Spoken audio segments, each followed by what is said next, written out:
Fui al mercado en silencio y vi a mi hija regalando mis cosas sin permiso. La enfrenté allí mismo frente a todos. Nunca pensé que mi propia sangre me haría sentir tan invisible.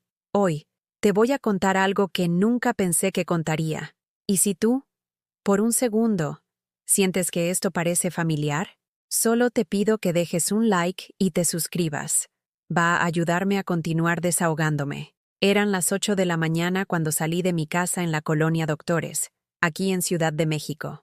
Mis pantuflas gastadas pisaban el pavimento húmedo de la madrugada mientras caminaba hacia el mercado de San Juan. Llevaba mi bolsa de mandado de tela azul desteñida, la misma que usaba desde hace 15 años. Mi rebozo negro cubría mis hombros encorvados por 72 años de cargar con todo y con todos. Iba por tortillas frescas para el desayuno, como cada día durante los últimos 30 años. Era mi rutina sagrada: despertar a las 6, preparar café de olla, caminar al mercado antes de que llegara el bullicio, regresar a casa y esperar. Siempre esperando. Esperando que Blanca, mi hija, pasara a saludar. Esperando que mis nietos me llamaran. Esperando que alguien recordara que yo existía. La mañana olía a copal quemado de la iglesia cercana y a quesadillas recién hechas de los puestos que comenzaban a abrir. Mis pasos eran lentos pero seguros. Conocía cada grieta de esas banquetas. Había caminado este mismo trayecto cuando estaba embarazada de Blanca, cuando ella era una niña tomada de mi mano, cuando era adolescente y me avergonzaba caminar conmigo. Pero esa mañana, algo era diferente. Al llegar a la esquina del mercado, escuché voces familiares. Mi corazón se aceleró con esa esperanza tonta que siempre me traicionaba.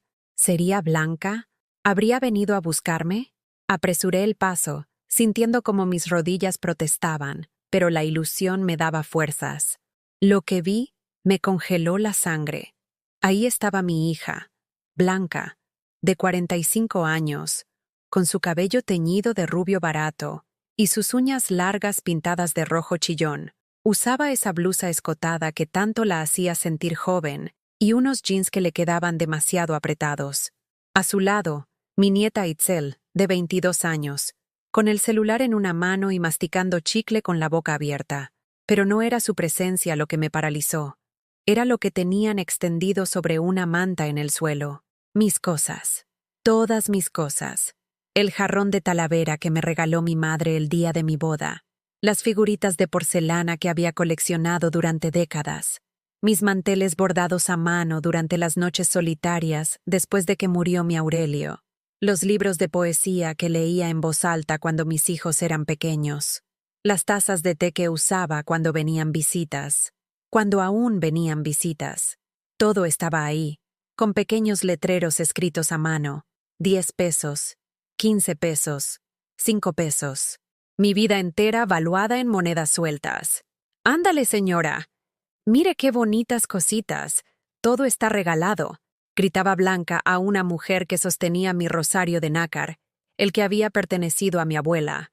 «¿Este también se vende?», preguntó la mujer, alzando el collar. «Sí, claro. 10 pesos. Era de mi mamá, pero ya sabe cómo son los viejitos. Ya no se enteran de nada», respondió Blanca con una sonrisa que me partió el alma. Me quedé ahí parada, invisible entre la multitud que comenzaba a formarse.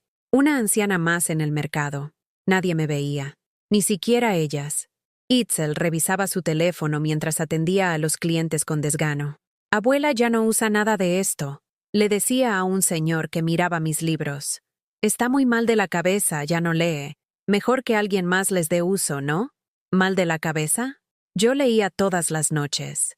Leía para no sentirme tan sola en esa casa donde el silencio se había vuelto mi único compañero. Una señora mayor, de mi edad, tomó entre sus manos arrugadas mi álbum de fotografías. Esas fotos donde Blanca sonreía en mis brazos cuando era bebé, donde Itzel daba sus primeros pasos, donde mi difunto esposo Aurelio me abrazaba en nuestro aniversario número 20. «¿También venden esto?», preguntó la señora. Mi corazón se detuvo. «Ay, sí», respondió Itzel sin levantar la vista del celular. «Puros viejitos que ya se murieron. A nosotros no nos sirve para nada». Eso fue todo. Algo se rompió dentro de mí. No fue mi corazón. Eso ya se había roto hace mucho. Fue mi paciencia, mi conformidad, mi miedo. Caminé hacia ellas con pasos firmes, aunque mis piernas temblaban. Los comerciantes cercanos empezaron a voltear, sintiendo que algo estaba por pasar. ¿Qué haces?, les dije con una voz que no reconocí como mía. Blanca levantó la vista, incómoda. Sus ojos se abrieron como platos cuando me vio ahí parada. «Ay, mamá, ¿qué haces aquí?», tartamudeó, tratando de esconder mi jarrón de talavera detrás de su espalda. «Te pregunto lo mismo. ¿Qué haces con mis cosas?». La gente empezó a formar un círculo a nuestro alrededor. En los mercados mexicanos, los dramas familiares se vuelven espectáculo público en segundos. Son cosas viejas que ya no usas», murmuró Blanca, evitando mi mirada. ¿Pensaste? Mi voz se alzó. ¿Pensaste en preguntarme? ¿Pensaste en que estos son mis recuerdos? Itzel por fin levantó la vista del teléfono, pero no para defenderme. Su expresión era de molestia pura. «Ay, abuela, no hagas un drama. Son puras cosas viejas que nomás juntan polvo. Tú ya no necesitas nada de eso». «Yo ya no necesito nada», repetí, sintiendo como las lágrimas empezaban a quemarme los ojos. «¿Y quién decide eso? ¿Tú?». Una mujer del público murmuró algo a su acompañante. Alcancé a escuchar. «Pobrecita la señora». Blanca se puso roja de la vergüenza, pero no de arrepentimiento, de coraje. «No hagas un espectáculo, mamá. La gente nos está viendo. ¡Que nos vean!», grité con una fuerza que no sabía que aún tenía. «Que vean cómo mi propia hija vende mis recuerdos como si fueran basura». Tomé el álbum de fotografías de las manos de la señora. «Esto no se vende. Aquí están sus primeras sonrisas, sus primeros pasos, su infancia». «Ay, ya, mamá. Son fotos viejas», dijo Blanca quitándome el álbum de las manos. «Nadie quiere ver esas cosas». Me quedé sin palabras. Mi propia hija acababa de decirme que nadie quería ver su infancia, que yo no era nadie. El silencio fue ensordecedor. Hasta los comerciantes vecinos habían dejado de pregonar sus mercancías para vernos. Fue entonces cuando entendí la verdad más dolorosa de mi vida. Para mi familia, yo ya estaba muerta. Solo era un estorbo que respiraba, una carga que comía, una molestia que ocupaba espacio. Y mientras regresaba a casa con mi bolsa vacía, sin tortillas, sin dignidad, sin nada más que el peso de mi soledad, decidí algo que cambiaría todo para siempre. Ya no iba a ser su carga, iba a ser su ausencia. Esa tarde, mientras ordenaba lo que quedaba de mis pertenencias, cada objeto me gritaba una historia de sacrificios que aparentemente nadie recordaba. Me senté en mi sillón desgastado, el único que no se habían llevado porque tenía una mancha de café que nunca pude quitar. Mis manos temblorosas sostuvieron una fotografía que había logrado rescatar. Blanca a los 5 años, sonriente, con un vestido nuevo que le había cosido trabajando noches enteras. ¿Cómo había llegado hasta aquí? ¿Cuándo me convertí en la enemiga de mis propios hijos? Recordé cuando Blanca tenía 8 años y enfermó de neumonía. Aurelio trabajaba doble turno en la fábrica de textiles. Yo lavaba ropa ajena para conseguir dinero extra. Durante 3 semanas no dormí, cuidándola día y noche. Vendí mis aretes de oro, los únicos que tenía, para pagar los antibióticos que el seguro social no cubría. «Mamá, cuando sea grande te voy a comprar aretes más bonitos», me había dicho con su vocecita ronca cuando se recuperó. Nunca me los compró, pero yo seguí vendiendo todo lo mío cada vez que ella lo necesitó. Cuando tenía 15 años y quería ir a la fiesta de graduación, empeñé mi máquina de coser para comprarle un vestido. Era mi herramienta de trabajo, mi forma de ganar dinero extra. Pero la carita ilusionada de Blanca valía más que mi estabilidad económica. «Eres la mejor mamá del mundo», me dijo esa noche mientras la peinaba. «Algún día te lo voy a devolver todo». Seguía esperando. Cuando se embarazó de Itzel a los 22 años, sin trabajo y sin el papá de la criatura a la vista, no la juzgué. La recibí en mi casa con los brazos abiertos. Durante 2 años mantuve a 3 personas con mi sueldo de costurera y lo poco que Aurelio ganaba ya enfermo del corazón. Le daba a Itzel mi porción de carne en la comida, diciéndole que ya había comido. Me quedaba con hambre para que ella creciera fuerte. «No sé qué haríamos sin ti, suegra», me decía Roberto.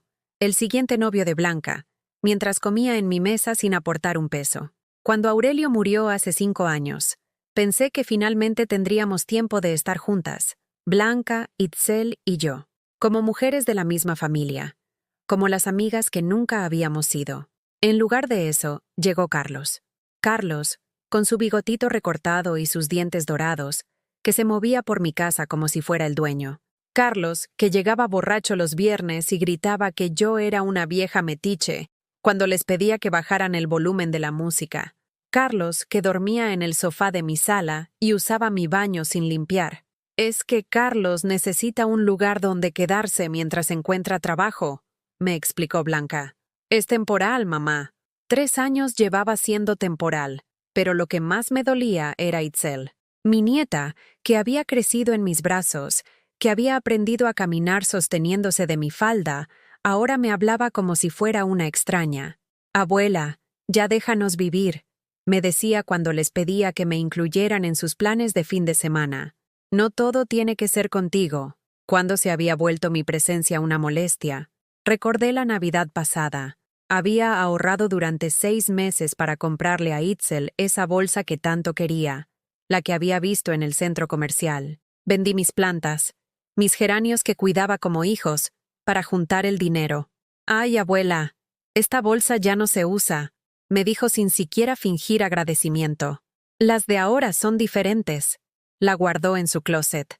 Nunca la usó, pero cuando Carlos necesitó dinero para arreglar su carro, que ni siquiera servía, Blanca llegó a mi cuarto a las 11 de la noche. «Mamá, ¿no tendrás unos pesitos guardados? Es una emergencia». Siempre era una emergencia cuando necesitaban algo de mí. Le di los 3,000 pesos que tenía ahorrados para arreglar el techo de mi recámara, que goteaba cada vez que llovía. El dinero se lo dieron a Carlos. Mi techo siguió goteando. «Te lo pagamos el próximo mes», me prometió Blanca.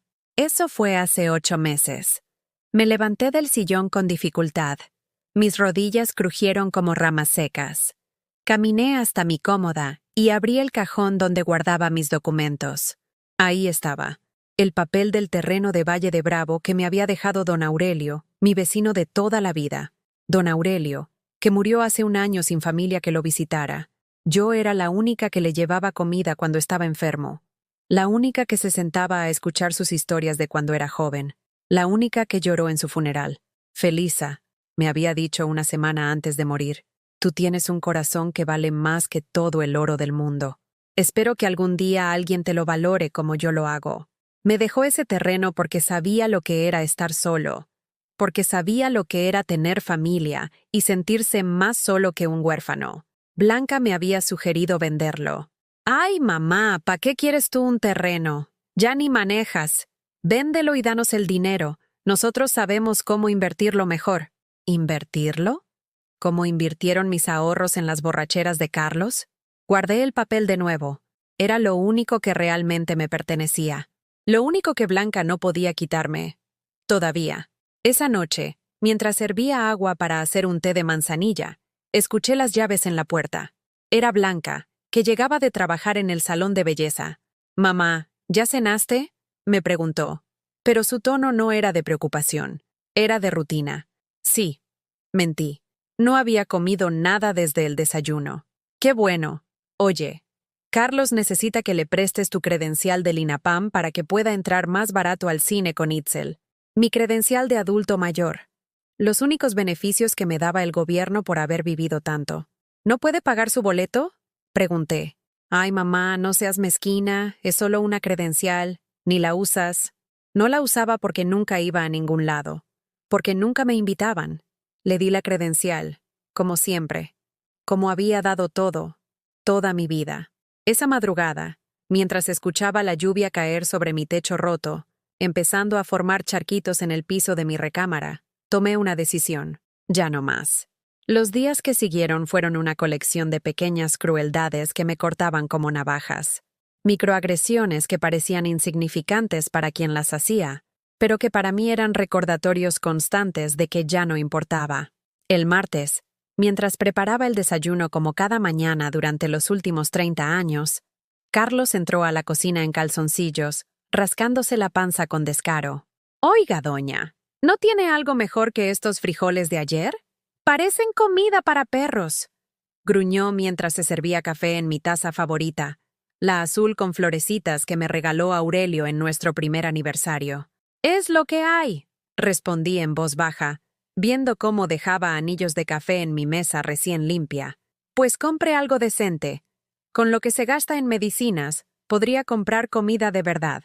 Mis medicinas. Para la presión, para el corazón débil, para los dolores de huesos. Medicinas que necesitaba para seguir viva, pero que aparentemente eran un gasto innecesario para ellos. Blanca apareció en la cocina, maquillándose frente al espejito que tenía pegado en la pared. «Mamá, ¿ya pagaste la luz?», me preguntó sin despegar la vista del espejo. «Sí, ayer fui a hacer el pago». «¿Y el gas?». «También». «¿Y el teléfono?». Asentí con la cabeza. Siempre pagaba yo todos los servicios. Con mi pensión miserable de 600 pesos mensuales que había conseguido después de trabajar 40 años limpiando casas ajenas. «Qué bueno», dijo Blanca, guardando el labial en su bolsa, «porque Carlos y yo vamos a salir el fin de semana a Cuernavaca, y necesitamos que no nos corten nada». «¿A Cuernavaca? ¿Con qué dinero?». «Ah, claro. Con el dinero que no gastaban en nada porque yo pagaba todo». «¿Y yo?», pregunté sin pensarlo. Los dos me voltearon a ver como si hubiera dicho algo absurdo. «¿Tú qué?», preguntó Blanca. «¿Yo qué voy a hacer el fin de semana?». Carlos soltó una risotada cruel. «Doña, usted descanse. Ya trabajó toda su vida, ¿no? Ahora le toca estar tranquilita aquí en su casa. Mi casa. Como si fuera mi privilegio estar encerrada entre estas 4 paredes mientras ellos se divertían con mi dinero». El jueves fue mi cumpleaños. 73 años. Me desperté temprano, como siempre, con esa esperanza tonta de que tal vez esta vez sería diferente.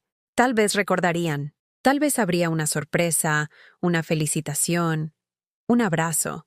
Preparé café de olla con canela, el que tanto le gustaba a Aurelio. Puse la mesa con mi mantel bordado, el que había sobrevivido a la venta en el mercado. Me peiné con cuidado y me puse mi vestido azul marino, el más bonito que me quedaba. Esperé. Blanca se levantó al mediodía. Se bañó cantando una canción de moda. Desayunó de pie mientras revisaba su celular. «Hasta luego, mamá. Voy a trabajar», dijo sin levantar la vista. Se fue, sin una palabra sobre la fecha. Carlos salió después, sin despedirse siquiera. Itzel llegó en la tarde, directamente a su cuarto. La escuché hablando por teléfono con sus amigas, planeando una fiesta para el viernes. «Sí, va a estar padrísimo. Mi mamá dice que podemos usar la sala porque mi abuela se duerme temprano», la escuché decir. Mi sala, para sus amigos, mientras yo me encerraba en mi cuarto para no molestarlos. Esa noche cené sola, un huevo revuelto y un bolillo duro. Me senté en mi cama y marqué el número de mi hermana Esperanza, que vivía en Guadalajara. «Bueno». «Hermana, habla Felisa». «Ay, Felisa, ¿cómo estás? ¿Todo bien?». «Sí, todo bien. Oye, ¿te acordaste qué día es hoy?». Silencio. «Ay, hermana, perdóname. Con tanto trabajo se me fue. Feliz cumpleaños. ¿Cómo la pasaste? ¿Te festejaron bonito?». «Sí», mentí. «Muy bonito. Qué bueno, qué bueno. Oye, te tengo que colgar porque voy saliendo a una cena. Pero después hablamos, ¿sí?». Colgó. Mi propia hermana tenía una cena más importante que hablar conmigo el día de mi cumpleaños. Me quedé sentada en la oscuridad, sosteniendo el teléfono muerto, sintiendo cómo cada año de vida pesaba como una losa sobre mi pecho. El viernes llegó la gota que derramó el vaso. Entré a la cocina y encontré a Itzel hablando por teléfono con alguien. «No, no te preocupes. Mi abuela está loca. Dice que alguien se robó sus cosas, pero ella misma las anda perdiendo por toda la casa», la escuché decir mientras se pintaba las uñas en mi mesa de la cocina. «Sí, ya sabes cómo son los viejitos. Se les olvida todo y luego andan culpando a todos», continuó, riéndose. Me quedé parada en la entrada, invisible. «Ándale, sí ven. Total, mi abuela no se entera de nada. Se toma sus pastillas y se queda dormida. Podemos hacer ruido y no pasa nada. Sus pastillas. Mis medicinas para el corazón, que me dejaban somnolienta. Ellos lo sabían y lo usaban para hacer su vida más cómoda. Está bien loca, te digo. Ayer estaba llorando porque no la habíamos felicitado por su cumpleaños, como si fuéramos sus empleados o algo así. El teléfono se me resbaló de las manos y cayó al suelo con un ruido seco. Itzel volteó. «Ay, abuela, me asustó. ¿Qué hace ahí parada? ¿Estoy loca?», pregunté con una voz que apenas reconocí. «No, abuela, ¿por qué dice eso? ¿Estoy loca por querer que mi familia me festeje mi cumpleaños?». Itzel suspiró con exageración. «Ay, abuela, ya no empiece. Era solo una plática». ¿Era solo una plática decir que estoy loca? ¿Que no me entero de nada? Pues no se entera, abuela. Se le olvida todo. El otro día preguntó 3 veces la misma cosa. Sentí como si me hubieran dado una bofetada. «No se me olvida nada», murmuré. «Recuerdo cada peso que he gastado en ustedes, cada sacrificio que he hecho, cada vez que me han mentido». «Ay, ya, abuela. Siempre igual con sus dramas». ¿Dramas? ¿Mis sentimientos eran dramas? Esa noche no pude dormir. Me quedé sentada en mi sillón, viendo por la ventana hacia la calle vacía, escuchando los ruidos de la madrugada, los perros ladrando, los carros pasando de vez en cuando, el sonido lejano de una sirena. Me levanté y fui a mi cómoda. Saqué una caja de zapatos donde guardaba mis documentos importantes. Adentro estaba el papel del terreno de Valle de Bravo, mi acta de nacimiento, y algo más que había guardado desde hace años: el número de teléfono de la licenciada Ramírez, una abogada que había conocido en el centro de salud cuando fui a hacerme unos estudios. «Si alguna vez necesita ayuda legal, señora, no dude en llamarme», me había dicho, dándome su tarjeta. «Especialmente las mujeres mayores. Necesitamos defendernos». En ese momento pensé que nunca la necesitaría, que mi familia me cuidaría siempre. Qué tonta había sido. Tomé la tarjeta entre mis dedos temblorosos. Mañana sería sábado. Tal vez podría llamarla el lunes. Pero antes tenía que hacer algo que nunca había hecho en mi vida. Tenía que poner un límite. Por primera vez en 73 años de existir, iba a decir no. El lunes por la mañana, marqué el número de la licenciada Ramírez con manos que no dejaban de temblar. Cada timbre del teléfono resonaba en mi pecho como un tambor de guerra. «Despacho Jurídico Ramírez. Buenos días». «Buenos días. Habla Felisa Morales. ¿Se acuerda de mí? Nos conocimos en el centro de salud hace unos meses». «Claro que me acuerdo, señora Felisa. ¿Cómo está usted? ¿En qué puedo ayudarla?». Por primera vez en semanas, alguien se escuchaba genuinamente contenta de hablar conmigo. «Licenciada, necesito saber qué derechos tengo sobre mis propias cosas».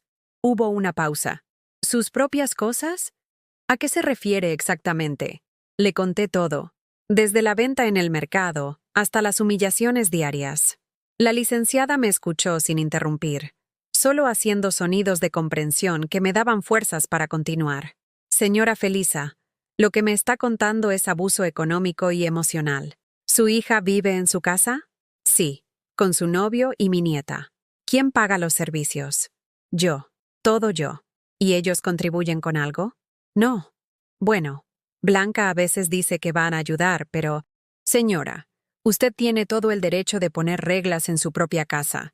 Y tiene todo el derecho de proteger sus pertenencias. ¿Quiere que nos veamos esta tarde?». Esa tarde salí de casa por primera vez en meses, sin decirle a nadie a dónde iba. Me puse mi vestido negro más formal y mis zapatos de domingo, que casi no usaba porque no tenía a dónde ir. El despacho de la licenciada Ramírez quedaba en una oficina pequeña, pero limpia cerca del centro de la ciudad. Ella era una mujer de unos 50 años, con el cabello entrecano recogido en un chongo elegante y una sonrisa que irradiaba fuerza. «Señora Felisa, me da mucho gusto verla de nuevo. Siéntese, por favor». Me ofreció café y unas galletas María. Hacía años que nadie me ofrecía nada con tanta gentileza. «Quiero que me explique detalladamente lo que ha estado pasando en su casa». Durante 1 hora le conté todo. Cada humillación, cada peso gastado en ellos, cada noche que me había quedado con hambre para que ellos comieran. La licenciada tomaba notas en una libreta, moviendo la cabeza con indignación. «Señora Felisa, ¿usted sabía que lo que están haciendo con usted es violencia familiar?». «¿Violencia? Pero si no me pegan, la violencia no siempre son golpes. Existe la violencia económica, la psicológica, la patrimonial. Todo lo que me está contando encaja perfectamente. Me explicó que tenía derechos, que podía poner límites, que podía exigir respeto en mi propia casa o pedirles que se fueran. Pero, ¿y si me dejan sola? Pregunté con la voz quebrada. Señora, ¿no está ya sola? Sus palabras me pegaron como un rayo. Tenía razón. Estaba más sola viviendo con ellos que si viviera realmente sola. ¿Qué me recomienda hacer? Primero, necesitamos proteger sus bienes. ¿Ese terreno que me mencionó está a su nombre? Sí. Perfecto.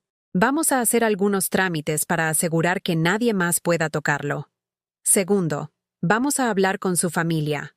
A veces una carta de abogado hace que las personas entiendan la gravedad de la situación. Regresé a casa con una sensación extraña en el pecho. No era felicidad, pero tampoco era la desesperanza de siempre. Era algo nuevo, algo parecido a la esperanza. Al llegar, me encontré con una escena que me heló la sangre. Blanca, Carlos e Itzel estaban sentados en mi sala, con papeles extendidos sobre mi mesa de centro, papeles que reconocí inmediatamente. Eran documentos de mi casa, de mi cuenta de banco, del terreno. ¿Qué están haciendo? Pregunté desde la entrada.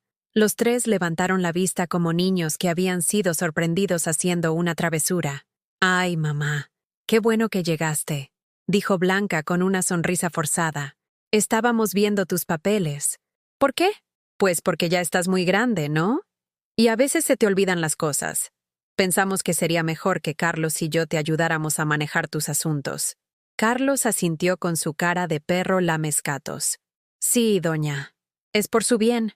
Los viejitos a veces toman malas decisiones y los estafan». «¿Malas decisiones? ¿Cómo qué?» «Como ese terreno que tiene», intervino Itzel. «¿Para qué lo quiere? Ya ni maneja.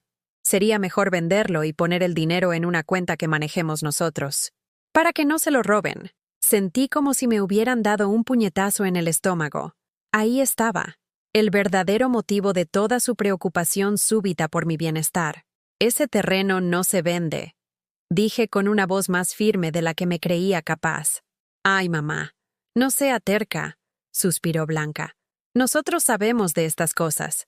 Usted ya no tiene la cabeza para manejar dinero». «¿No tengo la cabeza?» «Pues no. El otro día quiso pagar 2 veces la luz. Y se le olvidan las cosas». Era mentira. Yo llevaba las cuentas de la casa con precisión militar desde hace 30 años. Pero ellos necesitaban que fuera cierto para justificar lo que estaban planeando. «Miren», dijo Carlos, adoptando ese tono condescendiente que usaba cuando quería parecer razonable. «Lo que proponemos es simple. Nosotros nos hacemos cargo de todo. Usted ya no se preocupa por nada. Nosotros pagamos todo, manejamos todo, y usted nomás descansa. ¿Y a cambio? Pues a cambio usted nos firma los papeles para que podamos manejar sus cosas legalmente». Ahí estaba. Querían que les firmara todo. Mi casa, mi terreno, mi cuenta de banco. Todo. ¿Y si digo que no? Los tres intercambiaron miradas. «Mamá», dijo Blanca con una voz que pretendía ser dulce pero sonaba amenazante. «Usted ya está muy viejita para vivir sola. Si no acepta nuestra ayuda, tal vez tengamos que hablar con un doctor. Hay lugares muy bonitos donde cuidan a las personas mayores que ya no pueden cuidarse solas. El hogar de ancianos». La amenaza que había estado flotando en el aire durante meses finalmente había sido dicha en voz alta. «¿Me están amenazando?», pregunté. «No es amenaza, mamá. Es preocupación. Nosotros la queremos mucho. Pero usted tiene que entender que ya no puede manejar su vida sola». Miré sus caras. Blanca con su sonrisa falsa. Carlos con sus ojos codiciosos. Itzel revisando su celular como si esta conversación la aburriera. «¿Saben qué?», dije levantándome del sillón. «Tienen razón en algo». Los tres se enderezaron, pensando que había cedido. «Ya no puedo manejar mi vida. Con ustedes aquí». El silencio fue total. «¿Qué quiere decir?», preguntó Blanca. «Quiero decir que tienen una semana para irse de mi casa». Carlos se puso de pie de un salto. «¿Cómo dice?» «Lo que oyeron. Una semana. Busquen otro lugar donde vivir». «¡Ah, mamá! ¡No puede hacernos esto!», gritó Blanca. ¡Somos su familia! La familia no roba, la familia no amenaza, la familia no humilla. ¡Usted está loca!, gritó Carlos. ¡Completamente loca! Puede ser, pero esta loca tiene una casa a su nombre y ustedes no. Itzel finalmente levantó la vista del celular. Abuela, no puede hablar en serio. Nunca había hablado más en serio en mi vida. Tomé los papeles de la mesa y los apreté contra mi pecho. Y otra cosa, agregué con una calma que me sorprendió a mí misma. Mañana van a ir conmigo al mercado de San Juan a devolver cada una de las cosas que vendieron sin mi permiso. O les juro por la memoria de su abuelo que los demando. La cara de Blanca se puso blanca como un papel. Mamá, ya vendimos todo. Ya no lo tenemos. Entonces van a reponer cada cosa. Cada jarrón, cada mantel, cada fotografía. Exactamente como estaba. Eso va a costar una fortuna. Debieron pensarlo antes. Atsem. Me dirigí a mi cuarto, con las piernas temblando, pero con la espalda recta. Por primera vez en décadas, había dicho que no. Y el mundo no se había acabado. Al contrario, apenas estaba empezando. Esa noche no escuché los ruidos habituales de la casa. No había música a todo volumen. No había televisión encendida hasta las 3 de la mañana. No había voces discutiendo en la sala. Por primera vez en años, mi casa estaba en silencio. Un silencio que no me asustaba. Un silencio que me arrullaba. Me desperté al amanecer sin el sonido del despertador. Mi cuerpo había descansado de una forma que había olvidado que era posible. No había nadie gritando por el baño, nadie exigiendo desayuno, nadie quejándose de que no había café. Me levanté despacio, sintiendo cada articulación de mi cuerpo como si fuera nueva. Caminé hasta la cocina y por primera vez en décadas, preparé café solo para mí. Una taza pequeña, con la cantidad exacta de azúcar que me gustaba, sin pensar en cuánto café quedaba para otros. Me senté en mi mesa, la misma donde habían estado revisando mis papeles la noche anterior, y bebí mi café en silencio. El sabor era diferente, más dulce, más mío. Blanca apareció en la cocina como un fantasma. Tenía ojeras profundas y el cabello despeinado. Se veía más vieja, como si mi decisión le hubiera quitado años de vida. «Mamá», murmuró con voz ronca, «necesitamos hablar. Ya hablamos ayer. Por favor, escúcheme 5 minutos». Asentí con la cabeza, pero no le ofrecí café. Esa pequeña descortesía me llenó de una satisfacción que no sabía que podía sentir. «Mamá, yo sé que hemos estado difíciles, pero somos su familia. No puede correr a su propia familia». «¿Difíciles?», repetí. «¿Así le llamas a robar mis cosas?». «No las robamos. Pensamos que ya no las necesitaba. ¿Y quién les dio derecho a pensar por mí?». Se quedó callada, jugando con sus uñas postizas. Cuando habló de nuevo, su voz temblaba. «¿A dónde vamos a ir? No tenemos dinero para un depósito. Eso no es mi problema». Las palabras salieron de mi boca antes de que pudiera detenerlas. ¿Había dicho yo eso? Felisa Morales, la que siempre resolvía los problemas de todos, ¿acababa de decir que los problemas de su hija no eran su problema? «Mamá, por favor. Carlos perdió su trabajo la semana pasada». «¿La semana pasada? ¿Y por qué no me dijeron?» Porque sabíamos que se iba a preocupar. Ahí estaba otra mentira. No me lo dijeron porque sabían que yo les daría dinero, como siempre.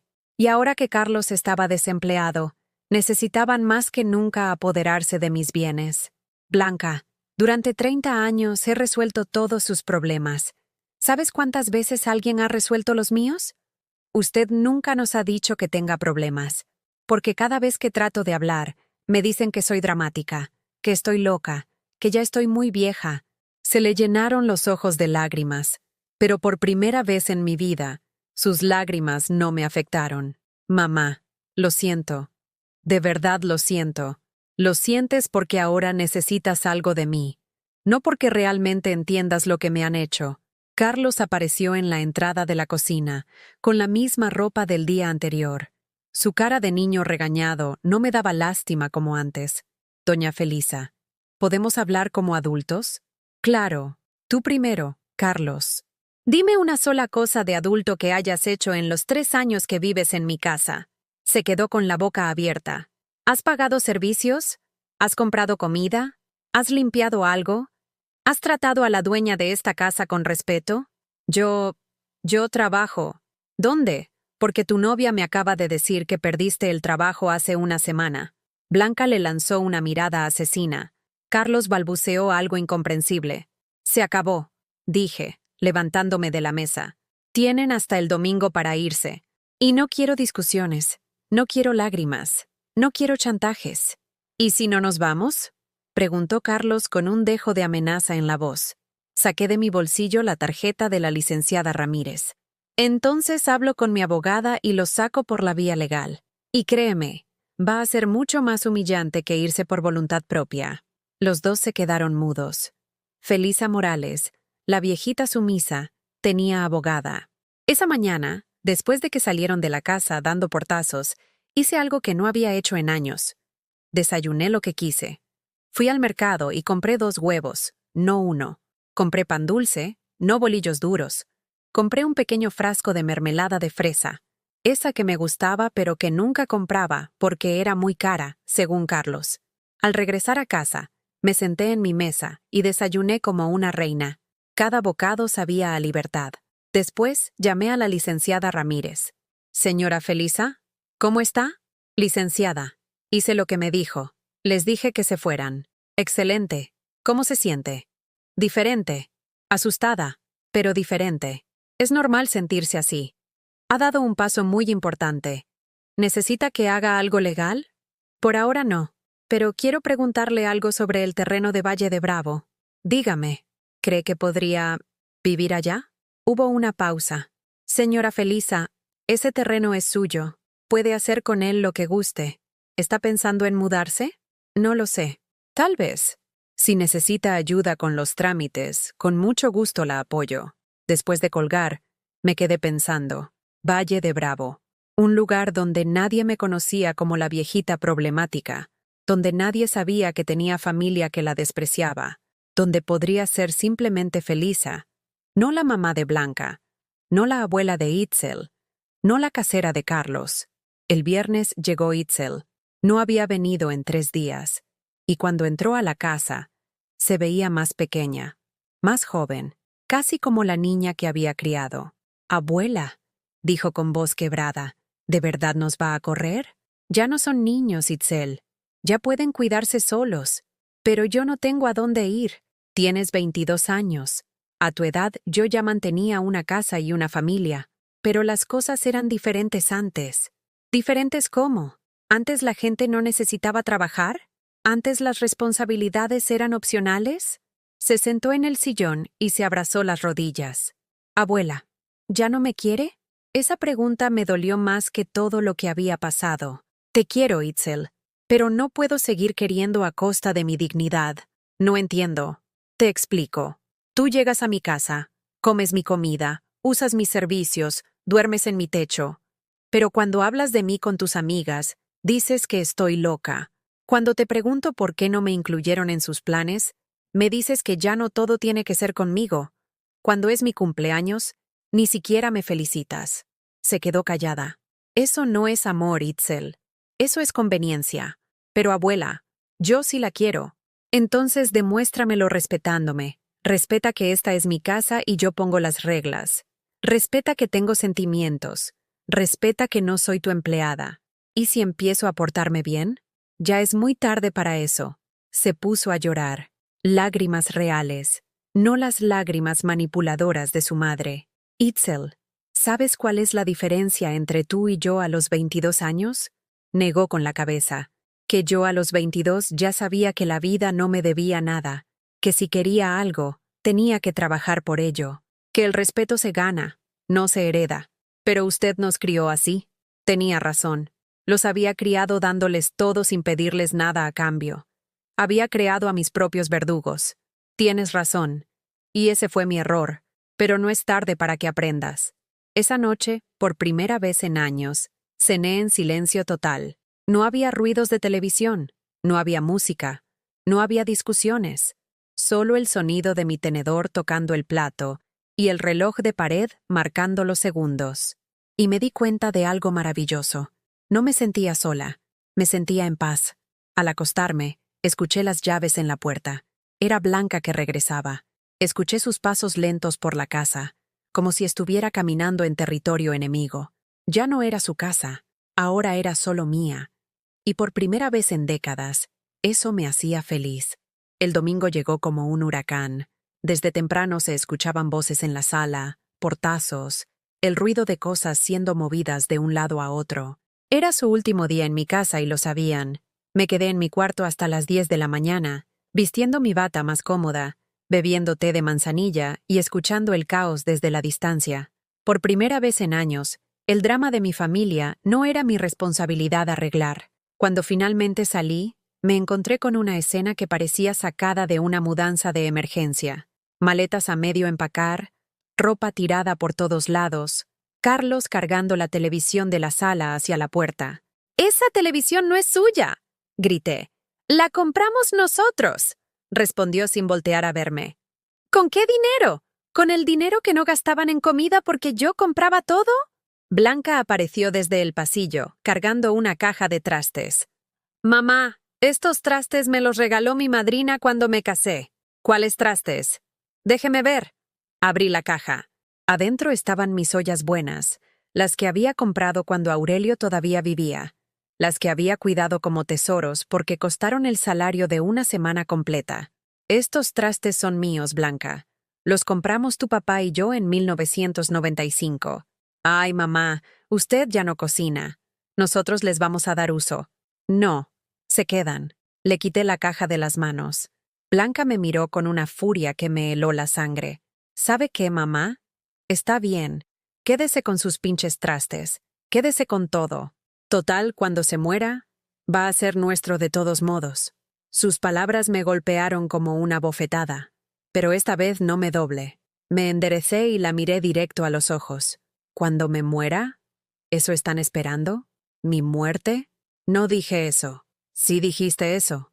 Dijiste que cuando me muera, todo va a ser suyo». Carlos dejó la televisión en el suelo y se acercó. «Doña, no se altere. Blanca no quiso decir eso. No me digas doña. Soy la señora de esta casa. Y tú no eres nadie para decirme cómo sentirme». «Está bien, señora, pero no puede quedarse con todo. Algo nos tiene que dar». «¿Por qué?». «Porque somos su familia». «¿Ah, sí? ¿Ahora somos familia?». «Porque cuando vendían mis cosas no éramos familia.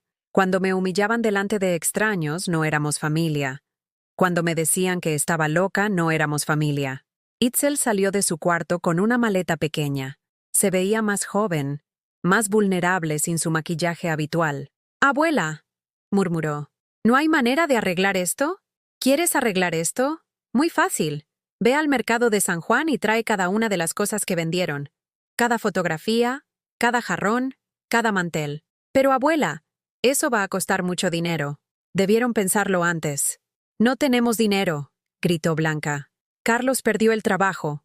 ¿Y eso es mi culpa? ¿Yo tengo que pagar por sus decisiones? Usted es nuestra familia. Se supone que la familia se ayuda». «Tienes razón, Blanca. La familia se ayuda. Entonces dime, ¿cuándo me ayudaron ustedes a mí?». Se quedó callada. «¿Cuándo se ayudaron cuando mi esposo murió y me quedé sola? ¿Cuando enfermé el año pasado y estuve una semana en cama? ¿Cuándo necesitaba compañía para ir al doctor? ¿Cuándo era mi cumpleaños? ¿Mamá? No. No me digas mamá con esa voz dulce. Durante años he sido su mamá cuando necesitaban dinero, cuando necesitaban un techo, cuando necesitaban comida. Pero cuando yo necesitaba amor, respeto, compañía, ahí ya no era su mamá. Ahí era la vieja molesta». Carlos se adelantó con su cara de perro arrepentido. «Señora, reconozco que nos equivocamos. No me vengas con discursos, Carlos. Tú nunca me has respetado. Desde el primer día que llegaste a esta casa me has tratado como si fuera tu sirvienta». «No es cierto». «¿No? ¿Quién lava tus calzones? ¿Quién te da de comer? ¿Quién paga la luz para que veas tu televisión? ¿Quién paga el agua para que te bañes?». No supo qué responder. «Y encima tienes el descaro de decirme que estoy loca, de sugerir que me manden a un hogar de ancianos. ¿Sabes cuántas veces he pensado en mandarte yo a ti a la calle? Señora. Señora, nada. Lárgate de mi casa. Los tres. Ahora mismo». Hubo un silencio tenso. Era como si hubiera estallado una bomba en medio de la sala. Blanca se acercó a mí con lágrimas en los ojos. Mamá, por favor, no puede hacer esto. Somos su sangre. Mi sangre, repetí lentamente. ¿Sabes qué he aprendido, Blanca? Que hay extraños que me han tratado con más cariño que mi propia sangre. ¿Como quién? Como don Aurelio, que me dejó su terreno porque fui la única que lo trató con dignidad cuando su familia lo abandonó. Como la licenciada Ramírez, que me escucha con respeto. Como la señora del mercado, que me pregunta cómo estoy y realmente quiere saber la respuesta. Eso es diferente. ¿Por qué? ¿Porque ellos no me deben nada? ¿Porque me tratan bien sin esperar nada a cambio? Fui a mi cuarto y saqué una caja de zapatos de debajo de mi cama. Adentro tenía todos los recibos de pagos que había hecho por ellos durante los últimos 5 años. Medicinas de Itzel, ropa de Blanca, reparaciones del carro de Carlos, comida, servicios, todo. ¿Ven esto? Dije, mostrándoles los papeles. Son más de 200,000 pesos que he gastado en ustedes en 5 años. Sin pedirles nada a cambio. Sin cobrarles intereses. Sin condiciones. Los 3 miraron los papeles como si fueran documentos alienígenas. ¿Y saben cuánto me han dado ustedes en estos 5 años? Nada. Ni un peso. Ni un regalo. Ni siquiera un gracias, mamá. Pero mamá, nosotros la queremos. No, no me quieren. Me usan. Y hay una diferencia muy grande. Tomé la foto enmarcada de Aurelio que tenía en la mesa de la sala. Mi esposo, sonriendo en nuestro aniversario número 20. ¿Saben lo que me dijo su papá antes de morir? Negaron con la cabeza. Me dijo, Felisa, nuestros hijos van a tratar de vivir de ti cuando yo me muera. No se los permitas. Tú ya diste todo lo que tenías que dar. Ahora vive para ti. Blanca se puso pálida. Papá nunca dijo eso. Sí lo dijo. Y tenía razón. Él sabía que ustedes iban a llegar como buitres a aprovecharse de su viuda. Eso no es cierto. ¿No? Entonces explícame por qué en 5 años nunca vinieron a visitarme solo para saber cómo estaba. Siempre había una razón. Siempre necesitaban algo. El silencio fue ensordecedor. Se acabó, dije, caminando hacia la puerta y abriéndola de par en par. Salgan de mi casa. Y no regresen hasta que vengan a pedirme perdón de rodillas. ¡Mamá, no puede hablar en serio! Nunca había hablado más en serio en mi vida. Carlos cargó la televisión otra vez. ¡La televisión se queda!, grité. ¿Por qué? Porque esta es mi casa y yo decido qué sale y qué no. Lo fulminé con la mirada hasta que soltó la televisión. Uno por uno fueron sacando sus maletas. Itzel me miró desde la puerta con ojos suplicantes. Abuela, ¿de verdad no hay vuelta atrás? Claro que la hay, mi niña, cuando aprendas a respetarme como merezco. ¿Y si no sabemos cómo? Entonces van a tener que aprender. Como aprendí yo a vivir sola cuando su abuelo murió. Como aprendí yo a trabajar cuando ustedes necesitaban dinero. Como aprendí yo a ser fuerte cuando ustedes me abandonaron. Blanca fue la última en salir. En la puerta se volteó. Mamá, va a estar sola. Blanca, he estado sola durante años. La diferencia es que ahora va a ser por decisión propia. Cerré la puerta detrás de ellos y puse el cerrojo. El mismo cerrojo que había puesto Aurelio cuando construimos esta casa, pensando que era para protegernos de los peligros de afuera. Nunca imaginamos que el peligro vendría de adentro. Me quedé parada en mi sala vacía, escuchando el silencio absoluto. Después de 30 años, mi casa era mía otra vez. Y por primera vez en décadas, eso se sentía como una victoria. Los primeros días después de su partida fueron extraños, como despertar en una casa que conocías pero que al mismo tiempo era completamente nueva. El silencio ya no me asustaba. Se había convertido en mi mejor compañía. El lunes por la mañana hice algo que no había hecho en décadas. Me quedé en la cama hasta las 9. No porque estuviera enferma, sino porque podía. Nadie me esperaba para preparar desayuno. Nadie necesitaba que lavara uniformes. Nadie iba a quejarse de que no había café listo. Cuando finalmente me levanté, preparé avena con canela y pasas. Avena que nunca compraba porque a Carlos no le gustaba. Pasas que evitaba porque Itzel decía que se veían como bichos secos. Por primera vez en años, desayuné exactamente lo que quería. Después llamé a la licenciada Ramírez. Señora Felisa, ¿cómo está? ¿Ya se fueron? Sí, licenciada. Se fueron ayer. ¿Cómo se siente? Libre. Respondí sin dudarlo. Por primera vez en años me siento libre. Me da mucho gusto escucharla así. ¿En qué puedo ayudarla ahora? Quiero preguntarle sobre el terreno de Valle de Bravo. ¿Qué necesito para construir algo ahí? ¿Está pensando en serio en mudarse? Muy en serio.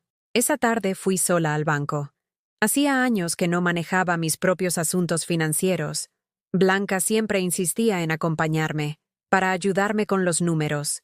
Ahora entendía que no era para ayudarme, sino para controlarme. El ejecutivo del banco, un joven de unos 30 años con traje azul marino, me trató con una cortesía que me sorprendió. Señora Morales, veo que tiene usted una cuenta de ahorros bastante saludable. ¿Saludable? Revisé los números que me mostraba en la pantalla. Efectivamente, tenía más dinero del que pensaba. Durante años de pagar todo yo sola mientras ellos ahorraban, había acumulado una cantidad respetable. ¿Este dinero es mío? Pregunté. Por supuesto, señora. Es su cuenta personal. ¿Nadie más puede tocarlo? Solo usted tiene acceso. ¿Hay algún problema? No. Sonreí por primera vez en semanas. Ningún problema. El miércoles tomé una decisión que me cambió la vida. Fui sola a Valle de Bravo. Contraté un taxi que me costó 800 pesos. Dinero que antes me hubiera dolido gastar porque era mucho para un viaje. Pero ese día entendí que no era mucho dinero. Era mi dinero, y podía gastarlo en lo que me hiciera feliz. El viaje duró 2 horas a través de montañas que se veían como terciopelo verde bajo el sol de octubre. Hacía años que no salía de la ciudad. Años que no veía árboles de verdad. Años que no respiraba aire que no oliera a smog y fritangas. Valle de Bravo era un pueblo de ensueño. Casas blancas con techos de teja roja, calles empedradas que subían y bajaban como olas. Un lago que brillaba como espejo bajo el cielo azul. Era como estar en una postal. El terreno de don Aurelio quedaba en una colina con vista al lago. Era más grande de lo que había imaginado. Casi 1 hectárea de terreno plano rodeado de pinos y encinos. Había una casita pequeña, antigua pero sólida, con 2 recámaras, una cocina rústica y una sala con chimenea. Me senté en el porche de madera y miré hacia el lago. Por primera vez en décadas, no estaba pensando en las necesidades de otros. No estaba calculando cuánto dinero necesitaba para pagar facturas.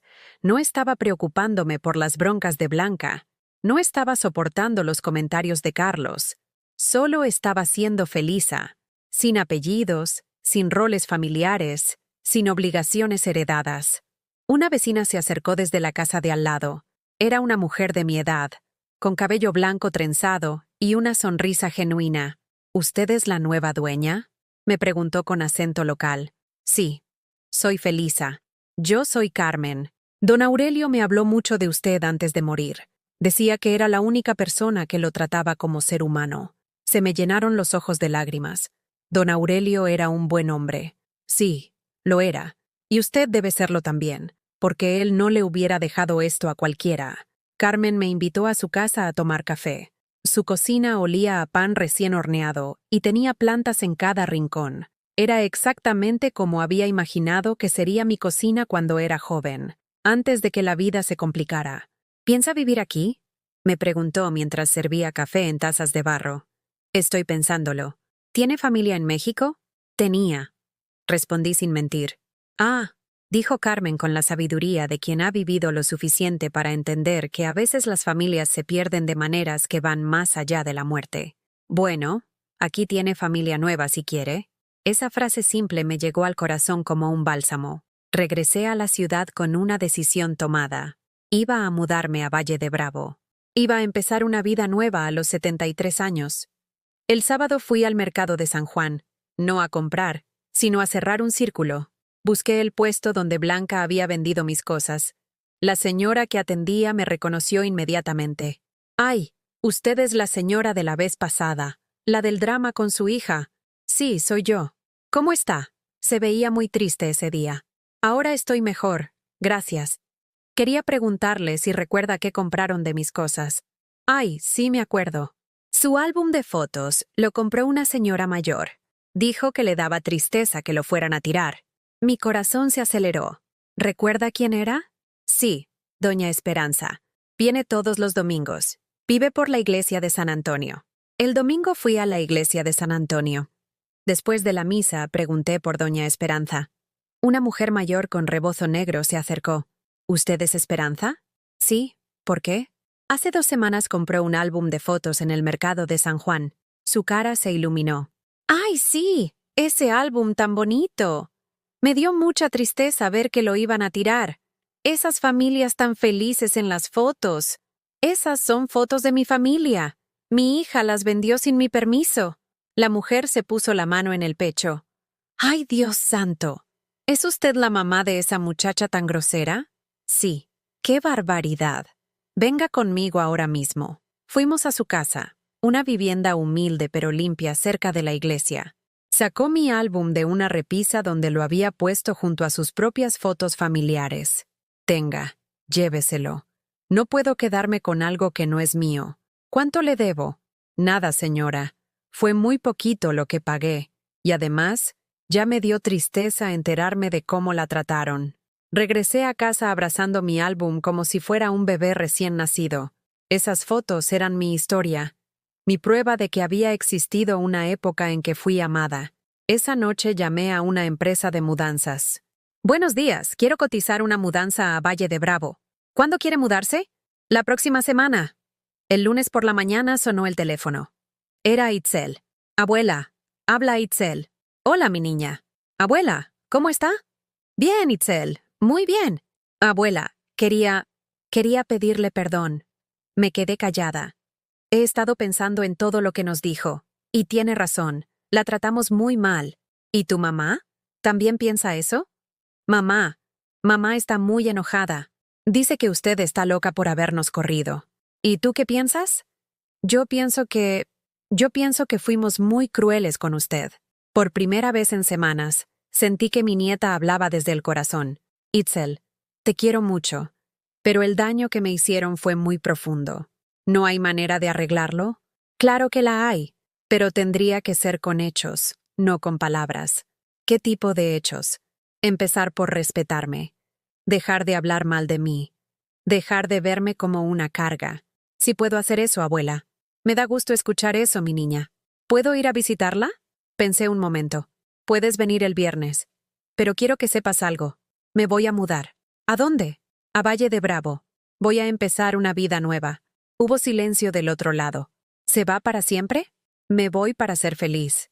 Y por primera vez en años, esa palabra, feliz, no sonaba como una promesa lejana, sino como una realidad al alcance de mis manos. 6 meses después, mientras regaba mis nuevos geranios en el porche de mi casita en Valle de Bravo, escuché el sonido de un auto subiendo por el sendero de grava.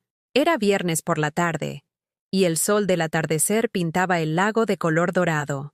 Mi vida había cambiado de maneras que nunca imaginé posibles.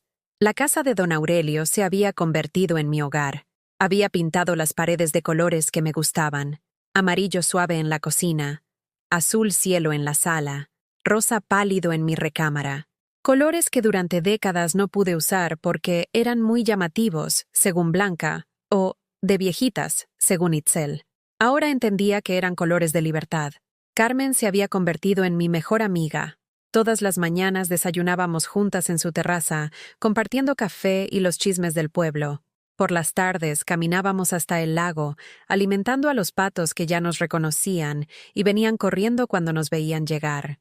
Felisa, me había dicho hace un mes. En 60 años de vivir aquí nunca había visto a alguien florecer como usted. Es como si hubiera nacido de nuevo. Y tenía razón. Me sentía como si hubiera nacido de nuevo. Había empezado un pequeño negocio de bordados.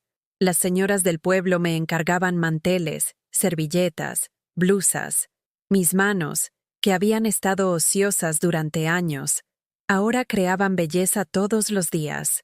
Y por primera vez en mi vida, el dinero que ganaba era completamente mío. El auto que subía por mi sendero se detuvo frente a la casa. Era un taxi amarillo de los que hacían viajes de la ciudad. De él bajó una figura que reconocí inmediatamente. Itzel. Venía sola. Se veía diferente, más madura. Llevaba el cabello recogido en una cola simple, sin esas extensiones exageradas que tanto le gustaban antes. Su ropa era sencilla, jeans limpios y una blusa blanca. En las manos traía una bolsa pequeña y algo envuelto en papel de colores. «Hola, abuela», dijo desde la puerta del jardín, sin atreverse a entrar sin permiso. «Hola, mi niña. Pasa». Se acercó lentamente, como si estuviera caminando en territorio sagrado. Sus ojos recorrieron la casa, el jardín, las flores que había plantado. «Abuela, esto está hermoso. Gracias. Siéntate, te voy a traer agua fresca». Cuando regresé de la cocina con una jarra de agua de Jamaica y 2 vasos, Itzel estaba sentada en una de las sillas de mimbre que había comprado en el mercado local, mirando hacia el lago. «Nunca había visto un lugar tan bonito», murmuró. «¿Cómo está tu mamá?», pregunté, aunque no estaba segura de querer saber la respuesta. «Enojada, muy enojada. Sigue diciendo que usted está loca, que cómo se fue a vivir sola a un pueblo donde no conoce a nadie. ¿Y Carlos? ¿Se fue?» Mamá y él terminaron el mes pasado. Al final resultó que tenía otra mujer en Nezahualcóyotl, una con casa propia. No pude evitar una sonrisa amarga. Carlos había encontrado a otra mujer a quien explotar. ¿Y tú cómo estás? «Trabajando, abuela. Conseguí trabajo en una cafetería. No es mucho, pero es algo». «Me da gusto escuchar eso». Se quedó callada un momento, jugueteando con el paquete que había traído. «Abuela, he venido porque quiero pedirle perdón de verdad». «Ya me pediste perdón por teléfono». «No, abuela. Esto es diferente. Quiero pedirle perdón, pero también quiero explicarle cosas». «Te escucho». Itzel tomó aire profundamente. «Desde que me acuerdo, mamá siempre me dijo que usted era una carga, que los viejitos eran así, que se ponían demandantes y olvidadizos, que había que tenerles paciencia pero que no había que tomarlos en serio». Sus palabras me dolieron, pero también me aliviaron. Por fin entendía de dónde venía la actitud de mi nieta. Cuando era niña, cada vez que yo quería pasar tiempo con usted, mamá me decía que no fuera a molestarla, que usted estaba cansada, que los viejitos necesitaban estar solos. ¿Pero tú querías pasar tiempo conmigo? Claro que quería. Usted me contaba los cuentos más bonitos. Me enseñó a hacer trenzas. Me dejaba ayudarla en la cocina. Recordé esos momentos. Itzel de niña, parada en una silla para alcanzar la mesa, ayudándome a amasar pan. Cómo se le iluminaba la cara cuando le contaba historias de cuando era joven. Pero poco a poco, mamá me fue llenando la cabeza de que usted ya no era la misma, que estar vieja era como estar enferma, que había que quererla pero desde lejos. ¿Y tú te lo creíste? Sí, abuela, me lo creí, y me da mucha vergüenza. Se le quebró la voz. Cuando usted nos corrió de la casa, al principio estaba enojada.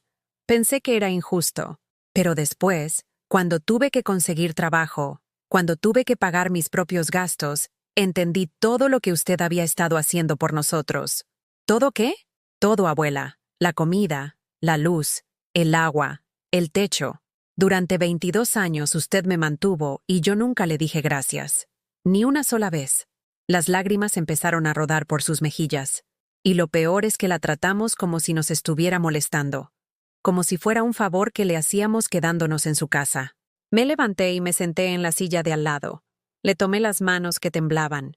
«Itzel, mi niña, ¿sabes cuál es la diferencia entre las disculpas de ahora y las de antes?» «¿Cuál?» «Que estas las estás diciendo después de haber trabajado, después de haber vivido en el mundo real. Las de antes las decías para que yo te perdonara y todo siguiera igual. Tiene razón. ¿Sabes por qué me fui a vivir aquí? ¿Para castigarnos?» «No, mi niña. Me vine para salvarme. Para recordar quién era yo antes de convertirme en la mamá de Blanca y la abuela de Itzel». Señalé hacia el lago, donde un pescador solitario manejaba su lancha en el atardecer. «Aquí soy simplemente Felisa, la señora que borda manteles, la que alimenta a los patos, la que toma café con Carmen en las mañanas, la que se levanta cuando quiere y come lo que se le antoja. ¿Es feliz aquí? Muy feliz. ¿No se siente sola? Itzel, ¿sabes cuál es la diferencia entre estar sola y sentirse sola?» Negó con la cabeza. Estar sola es no tener a nadie alrededor. Sentirse sola es estar rodeada de gente que no te valora. Durante años estuve rodeada de ustedes, pero me sentía sola.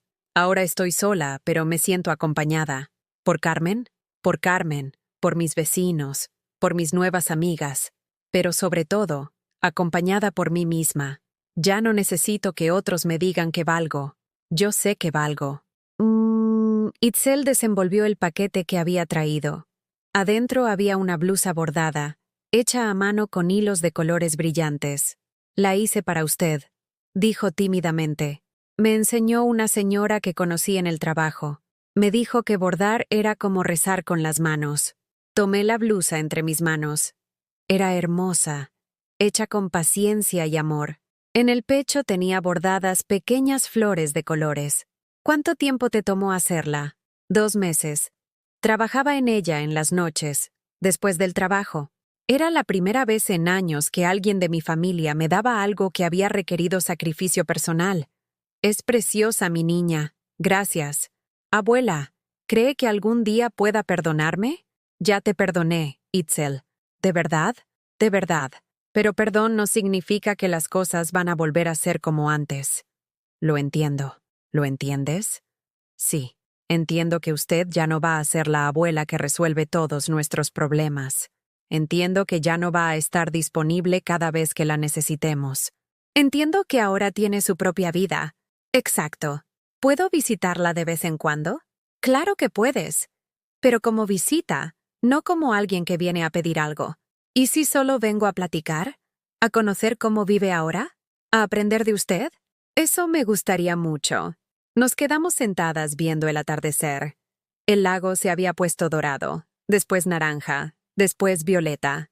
En la distancia se escuchaban las campanas de la iglesia del pueblo, llamando a la misa de las 7. «Abuela», dijo Itzel después de un largo silencio, ¿me enseña a bordar como usted? ¿Quieres aprender? Sí, quiero aprender a hacer cosas bonitas con mis manos. Entonces ven el próximo fin de semana. Te voy a enseñar. Cuando el taxi vino a buscarla, Itzel me abrazó de una manera diferente. No era el abrazo rápido y obligado de antes. Era un abrazo que duraba, que significaba algo. Gracias, abuela. ¿Por qué? Por enseñarme que nunca es tarde para cambiar. Después de que se fue, me quedé en el porche hasta que salieron las estrellas. A mis 73 años había aprendido la lección más importante de mi vida, que amar no significa sacrificarse hasta desaparecer, que cuidar a otros no puede costar cuidarse a una misma, que la familia que te lastima no merece más consideración que los extraños que te tratan bien. Había aprendido que decir no es egoísmo, es supervivencia, que poner límites no es crueldad, es amor propio, que empezar de nuevo a los 73 años no es imposible, es valiente. Entré a mi casa, mi verdadera casa, la que nadie podía quitarme porque la había elegido yo. Me puse la blusa que me había bordado Itzel y me vi en el espejo de mi recámara. La mujer que me devolvía la mirada ya no era la anciana derrotada que vivía de las migajas de afecto de su familia. Era una mujer que había recuperado su dignidad, su voz, su derecho a ser feliz. Era, por fin, libre. Ahora te pregunto, ¿alguna vez has vivido o conoces a alguien que haya pasado por algo parecido? Si esta historia te tocó el corazón, cuéntame en los comentarios tu experiencia. Y si crees que este mensaje puede llegar a alguien que lo necesita, dale like y suscríbete al canal. A veces, la historia de una mujer puede cambiar la vida de otra.